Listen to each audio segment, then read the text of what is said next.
Nah, di dalam bagian pertama saya telah sedikit memberi pencerahan dan penjelasan tentang apakah terma apostolik dan profetik.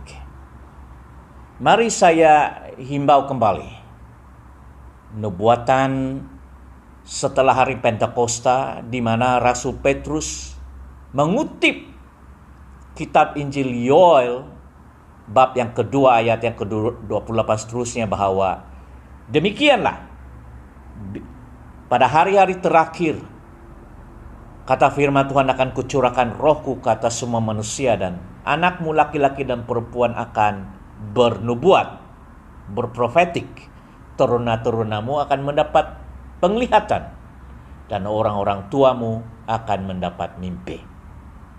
Itulah penjelasan singkat Petrus kepada soalan-soalan mereka yang melihat bagaimana karunia Roh Kudus dicurahkan pada hari Pentakosta setelah 50 hari Yesus naik ke surga.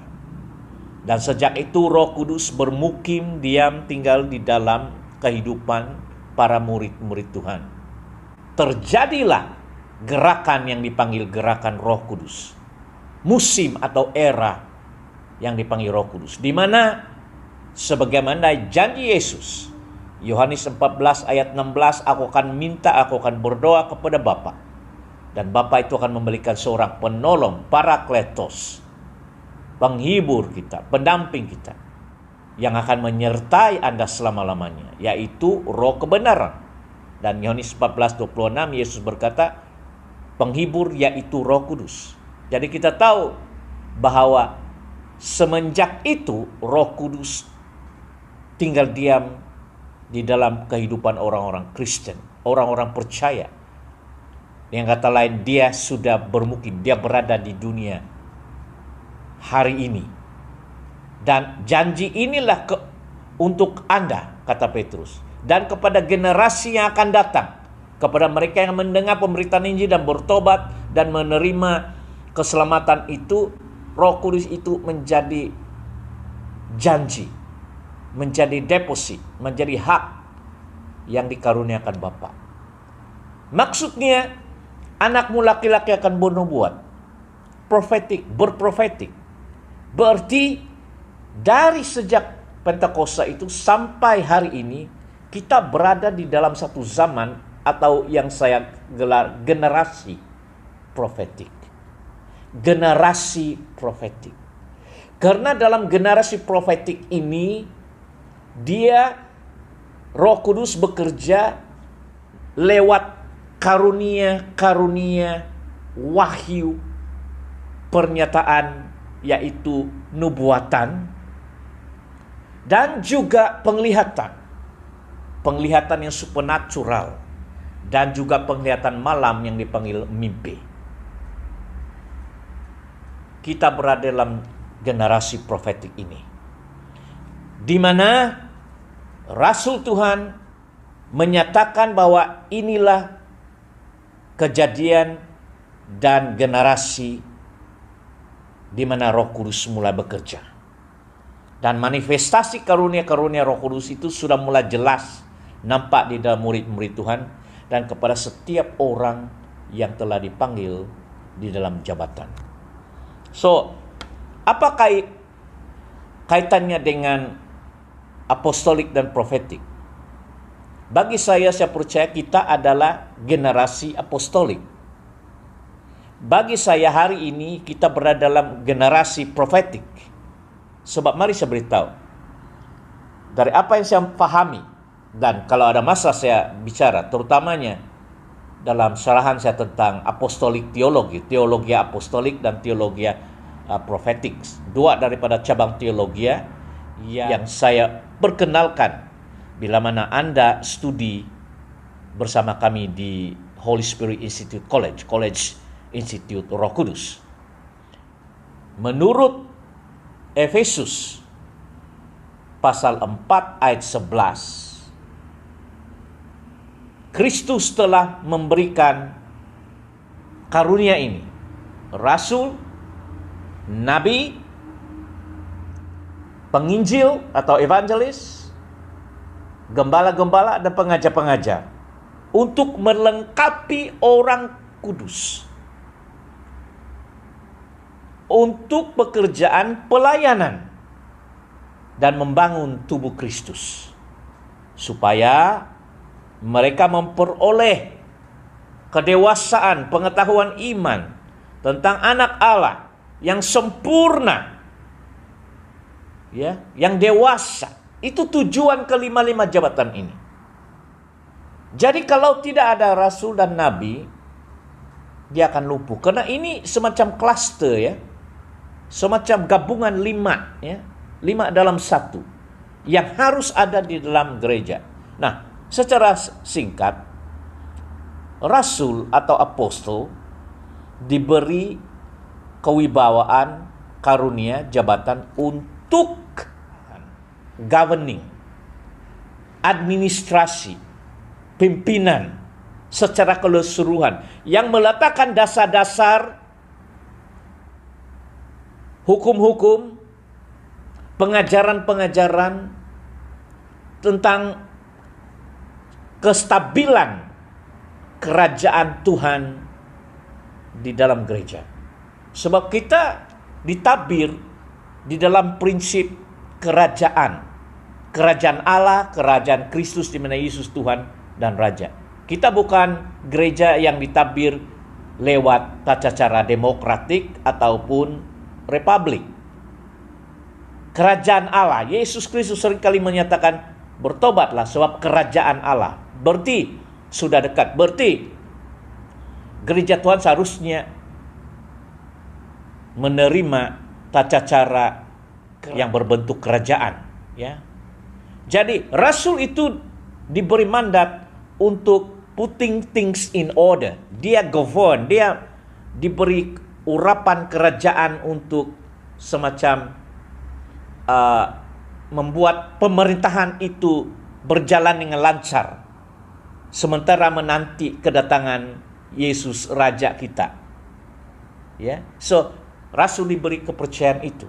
Nah, jikalau tidak ada rasul dan tidak menerima ini, kedudukan pentabiran di dalam kerajaan gereja ini tidak akan stabil. Sebab Anda memerlukan governor.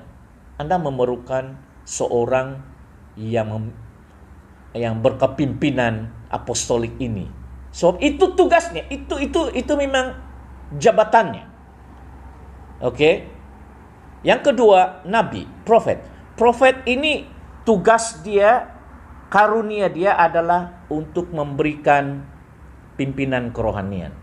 Dia boleh melihat jauh ke depan, sebab dia diberikan karunia nubuat, penglihatan yang tajam untuk melihat benda-benda yang bakal datang, dan juga mendengar suara Roh Kudus untuk apa rencana masa depan buat pelayanan dan gereja dan individu tersebut. Dan dia akan memberikan spiritual guidance, sebab dia menerima wahyu.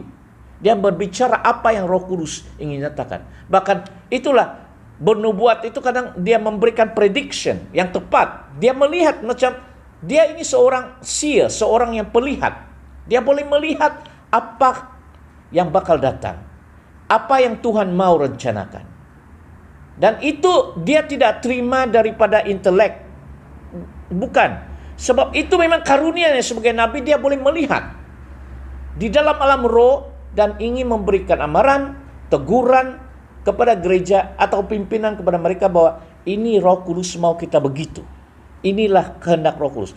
Saya mendengar suara Roh Kudus, saya menerima wahyu, penglihatan dan mimpi. Saya diberikan insight ini. Bukan semua orang dapat karunia seperti ini. Anda memerlukan nabi ini untuk memberi pimpinan kepada gereja. You see? Jadi kalau Anda menolak karunia nabi ini, gereja tidak akan melihat, dia akan buta apa rencana Tuhan seterusnya. Sebab pastor, gembala, bahkan bishop tidak mampu melihat. Hanya nabi itu dan juga rasul yang mampu melihat perjalanan rencana dan tujuan ilahi Tuhan terhadap individu maupun gereja maupun organisasi itu dengan kuasa Roh Kudus. Itu tugas nabi. Dia guide. Dia sebagai penuntun kita, ya. Yang ketiga, evangelis, penginjil ini adalah mengumpul. Dia memang diberi karunia, keistimewaan, talent untuk mengumpul orang. Ya, mengumpul orang dengan kuasa Roh Kudus, dengan tanda-tanda mujizat, dan tujuan dia untuk memproklamirkan berita Injil Kristus. Dia memang seorang orator, dia memang seorang pembicara yang diberi karunia istimewa ini untuk menyampaikan berita Injil kerajaan Kristus, kerajaan Allah, dan berita pertobatan, keselamatan, kesembuhan, dan pembebasan dari dekatan roh jahat dan penyakit.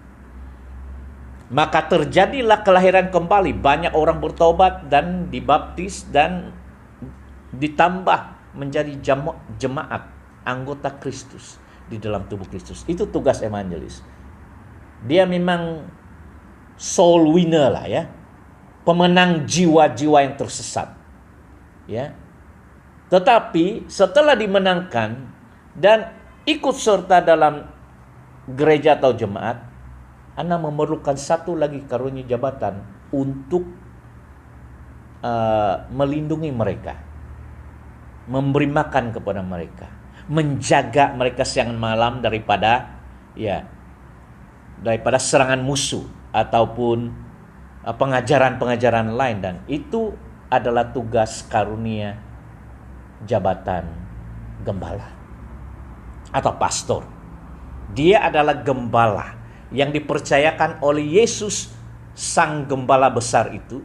Sementara Yesus masih di surga, dia percayakan ini.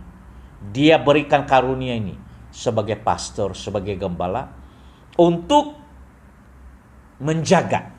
Dia adalah penjaga jiwa Anda, menjaga kerohanian Anda supaya tidak tersasar, supaya tidak menerima pengajaran-pengajaran yang salah. Dan dia membesarkan Anda. Macam bapa rohani lah, ya. Dia menjaga Anda daripada serangan musuh. Siang malam. Mungkin dia tidak pandai berkhotbah, tapi hatinya itu sabar. Dia boleh menjaga hati Anda. Nourishment. Memberi makan, memimpin Anda kepada jalan yang benar. Memimpin Anda ke rumput-rumput hijau. Mazmur 23, ya. Kepada siapa yang tepat, ya, memimpin Anda kepada rasul atau nabi atau evangelis yang benar dari Tuhan. Ya, itu tugas dia menjaga. Dan kadang dia harus mengorbankan diri, masa tenaganya untuk membuatkan supaya Anda senantiasa berada di dalam lunas-lunas kebenaran firman Tuhan. Itu tugas pastor. Dan akhirnya jabatan pengajar atau rabi. Rabi dulu adalah kumpulan Sanhedrin yang berpelajaran tinggi tentang hukum-hukum Tanakh, Taurat, dan hukum-hukum Musa. Tetapi dalam perjanjian yang baru, rabi atau pengajar ini adalah mereka yang arif dalam Alkitab.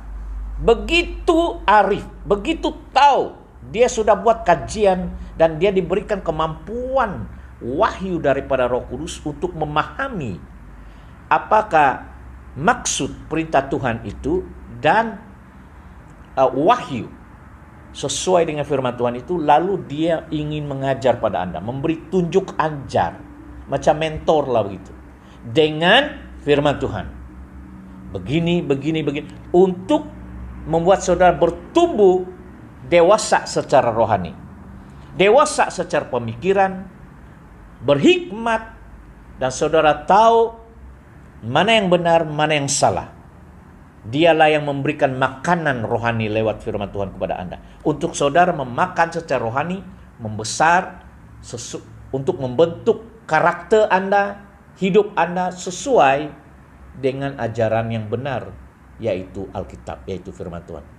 Jadi bayangkan, Rasul bertindak sebagai governors, memberi pimpinan administrasi. Nabi memberikan insight, memimpin Anda, memberikan Anda kerohanian wahyu untuk menasihati, menghibur, amaran, dan memimpin Anda sesuai pimpinan Roh Kudus. Gembala itu menjaga hidup Anda.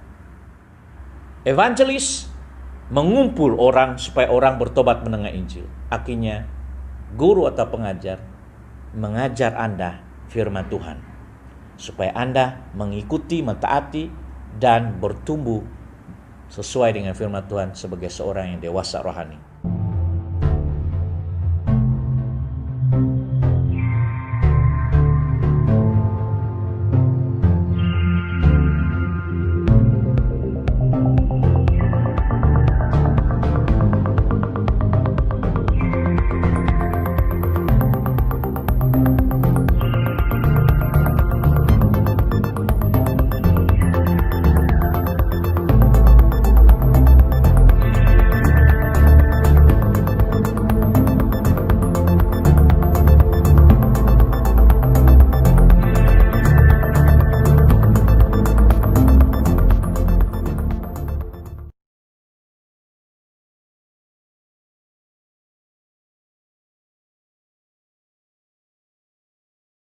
Bila dikatakan apostolik dan profetik, berarti ini memang sekumpulan orang yang dipanggil generasi apostolik dan generasi profetik.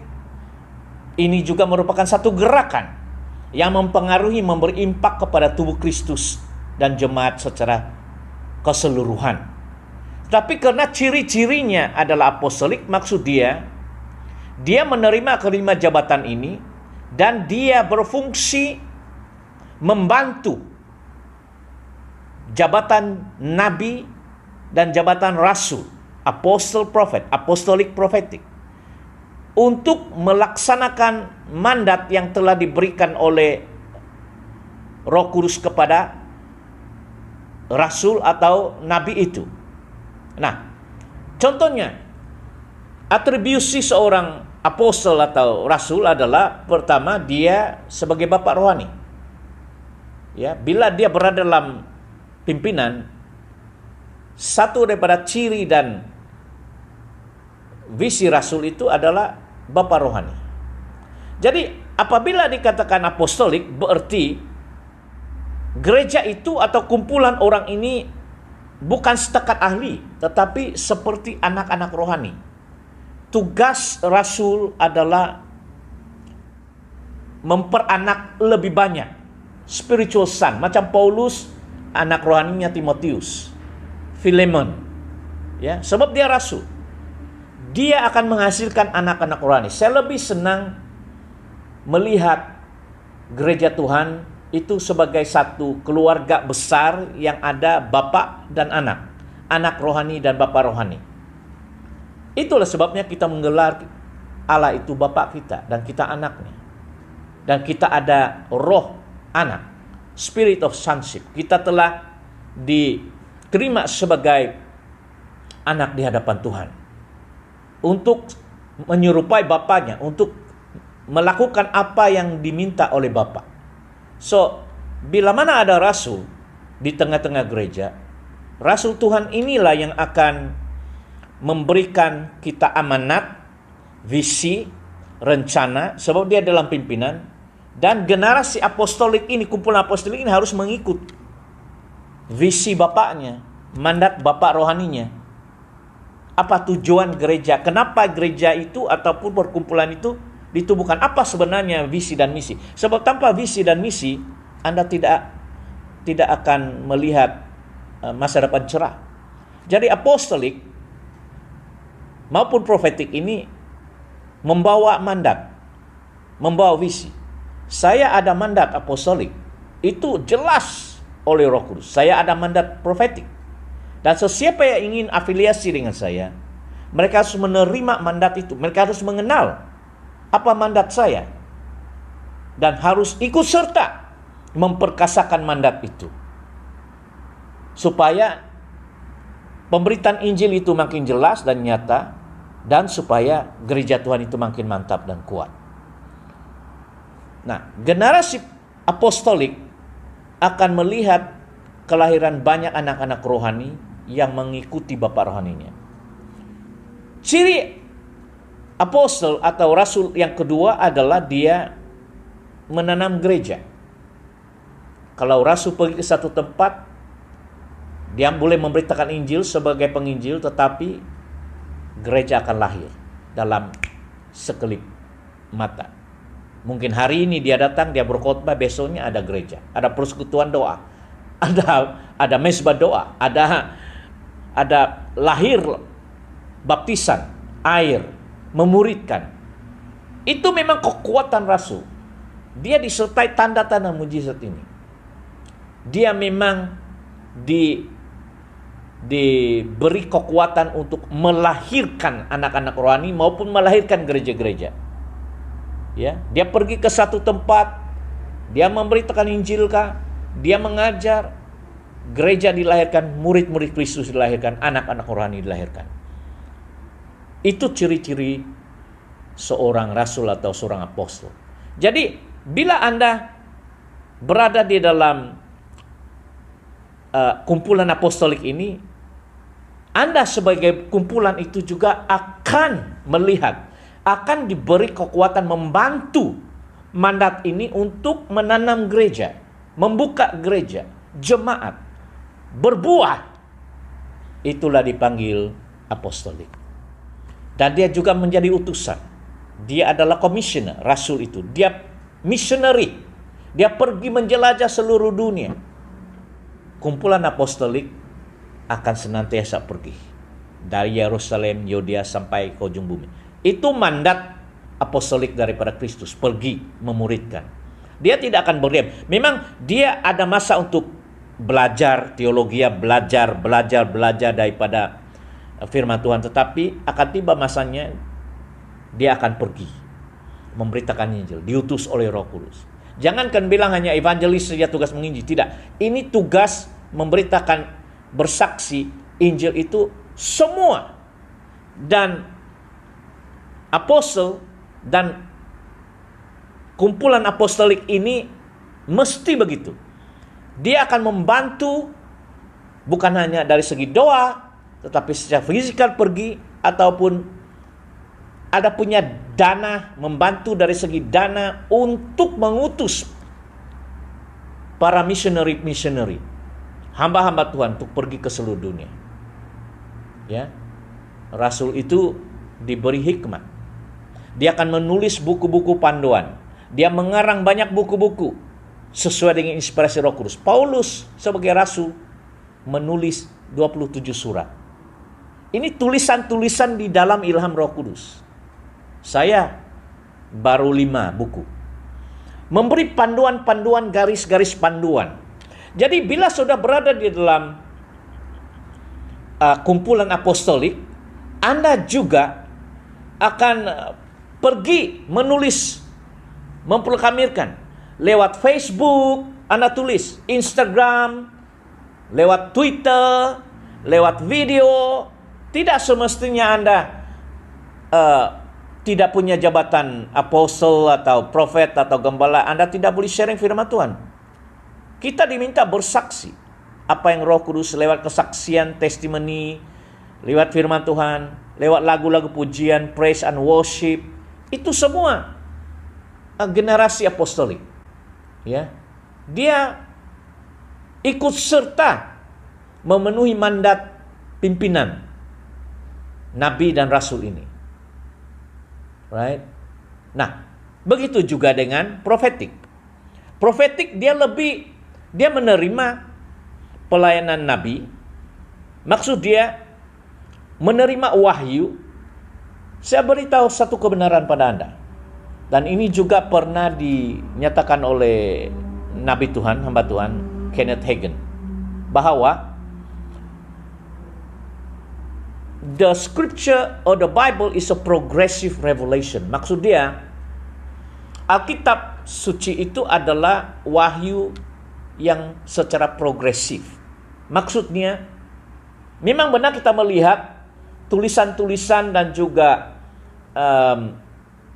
perbuatan-perbuatan besar, hukum-hukum Tuhan dalam Perjanjian Lama maupun Perjanjian Baru.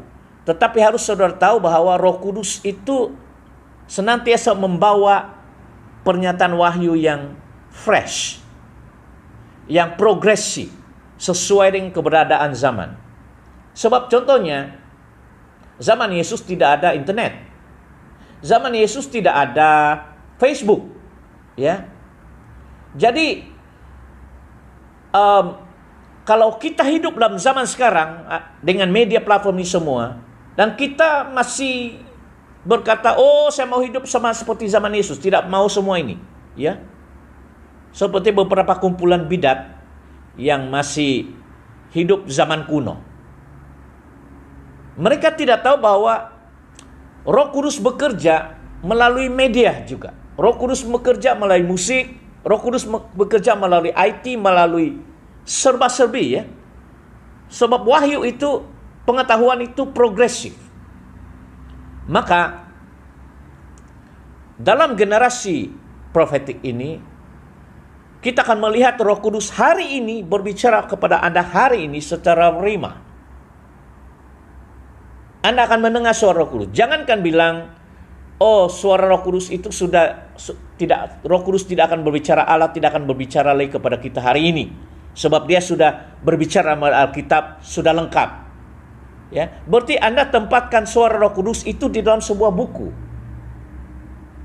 No, wahyu itu progresif. Dia masih relevan. Dia berbicara sesuai dengan keberadaan Anda sekarang. Ya.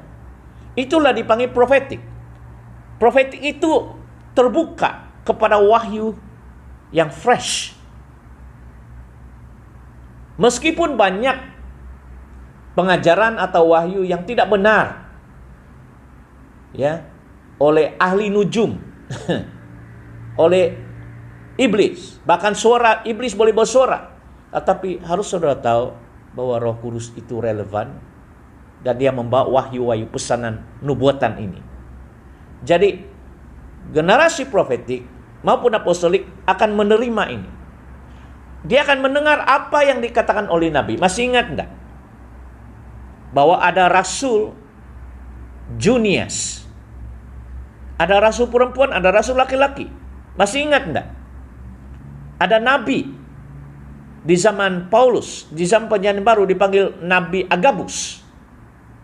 Ini adalah nabi di dalam Perjanjian Baru yang mengikat tali pinggang Paulus, ambil tali pinggang Paulus, mengikat dan berkata, demikian kata Roh Kudus.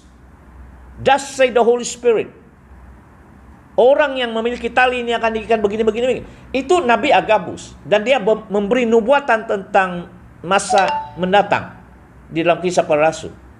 Dan nabi-nabi ini dalam Kisah Rasul pasal 13 dikatakan ada nabi, ada rasul. Dan ada sidang penatua. Sidang penatua itu dipanggil, para tua-tua itu dipanggil Sanhedrin. Yang Paulus nyatakan sebagai bishop, uskup, episkopal, tua-tua. Uskup, episkopal, Sanhedrin itu ada kumpulan nabi-nabi dan rasul-rasul. Tapi karena dia menjadi penilik, dia supervise. So, kita ambil terjemahan episkopal, supervisor, episkopen. Ya, dalam King James dikatakan bishop. Nah, bishop itu ada panggilan nabi. Bishop itu ada panggilan rasul. Ya. Tapi bukan semestinya semua bishop itu nabi dan rasul, ya. Ada juga bishop yang ada panggilan evangelis. Ada bishop yang ada panggilan sebagai gembala. Bishop itu dia supervise. Itu simple, ya. Supervise. Banyak gereja, banyak cawangannya, banyak anak-anak rohaninya, banyak kumpulan. Itu maksud bishop. Jadi kenapa orang gelar saya bishop? Karena saya supervise, melihat, menilik, memimpin banyak kumpulan-kumpulan jemaat-jemaat gereja di Afrika, di Asia, di Eropa. Ya. Dan saya sudah berjalan di 3 benua ini. Ya. Di Belgium, di Paris, di Afrika Selatan, di Kambodia, di Thailand. Jadi saya harap generasi apostolik dan profetik itu akan melihat kepimpinan apostolik, kepimpinan profetik itu.